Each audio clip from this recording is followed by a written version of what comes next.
Hello and welcome to Dhyeya. Welcome to this video on the pivotal transition from UN Climate Week to COP28, where we shift our focus from superficial sustainability claims to concrete actions in climate finance.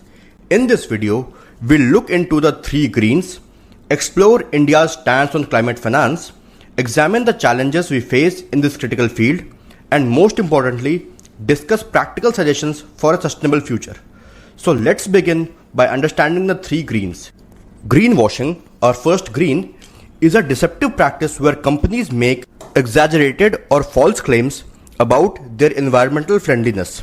For instance, consider Starbucks, which introduced the strawless lids under the pretense of reducing its environmental impact, only to discover that it contained more plastic than the previous lid and the straw combined. Greenwashing, our second green, involves organizations expressing a desire to enhance their environmental responsibility without taking concrete actions to realize those aspirations. It's like making a wish for sustainability without any tangible step directed towards achieving it. And lastly, we have greenwashing. It is when the organizations intentionally downplay their positive environmental accomplishments. This may involve refraining from publicizing sustainable practices for various reasons, such as humility, apprehension of criticism, or minimizing external communication. Now, let's dive into the world of climate finance. Climate finance encompasses funding from diverse sources, including public, private, and alternative channels at local, national, and transnational levels. Its primary aim is to support both mitigation and adaptation initiatives designed to combat climate change. International agreements like UNFCCC, the Kyoto Protocol, and the Paris Agreement emphasize the need for financial assistance from wealthier parties to aid those with fewer financial resources, particularly those which face heightened vulnerabilities. Climate finance plays a pivotal role in addressing climate change by facilitating substantial investments required to significantly curtail emissions.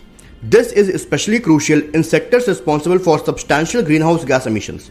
Furthermore, it holds equal significance in adaptation efforts, as substantial financial resources are essential to enable societies and economies to cope with and mitigate the adverse impact of climate change. Now, let's shift our focus to India's stance on climate finance. India maintains a strong stance that climate change represents a global collective issue necessitating solutions rooted in international cooperation and multilateralism. Clarity in definition is a critical aspect of India's approach. India advocates for precise definitions within the realm of climate finance. The absence of clear definitions can enable developed nations to obscure their financial contributions and classify loans as climate-related assistance.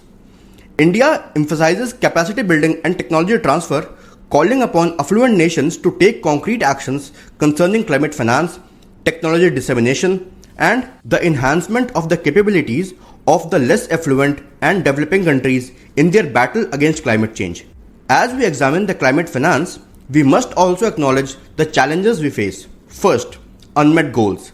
The UNFCCC Standing Committee on Finance reported that as of 2020, the goal of mobilizing $100 billion annually remained unattained. Previous efforts to stimulate private finance were largely unsuccessful. Secondly, private sector finance shortfalls.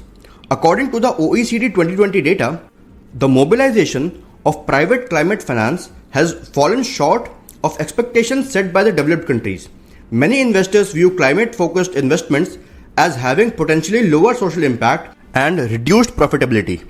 Moreover, while experienced investors have the means to direct their capital towards decarbonization and energy transition, such investments often lack liquidity. Third, developing nations' demands. Developing countries argue that a substantial portion of climate finance should be financed from public funds. They assert that private finance alone will not be adequately able to address their needs and priorities, particularly concerning adaptation efforts. Currently, the climate finance predominantly supports mitigation efforts with clear revenue streams, further exacerbating the issue. Fourth, contradictory claims.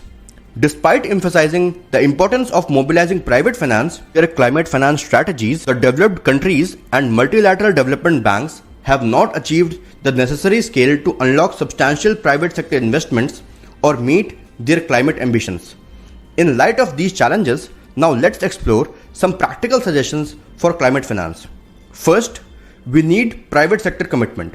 While the public sector plays a vital role in climate financing, we must recognize the need for substantial private sector resources to achieve scalable solutions. COP28 presents an opportunity to rethink how we implement market-based solutions and leverage digital innovation to expand promising models. Second, mobilizing capital is the key. The key is to create climate investments that are not only profitable but also liquid and accessible to a wide range of investors. To achieve this, we must tap into global savings from individual investors and institutions like pension funds, insurers, and sovereign funds. Retail-friendly and easily accessible instruments like ETFs, the exchange-traded funds, can help diversify risks. Third, climate-resilient real estate and infra. This involves investing in assets located in climate-resilient regions with minimal climate exposure. Real estate and infra in such areas are poised to appreciate significantly due to their resilience. Finally, building climate-resilient communities requires a multifaceted approach. It entails promoting cross-border public-private partnerships, securing critical green supplies, and accommodating climate-induced population shifts worldwide. Given the rapid escalation of climate-related costs, it becomes evident that innovation encompassing both technological and financial advancements remain a paramount tool at our disposal. Thank you for joining us, and remember, it's time for action, not just for words, as we move towards a more sustainable and resilient world. Until next time, stay aware and stay curious.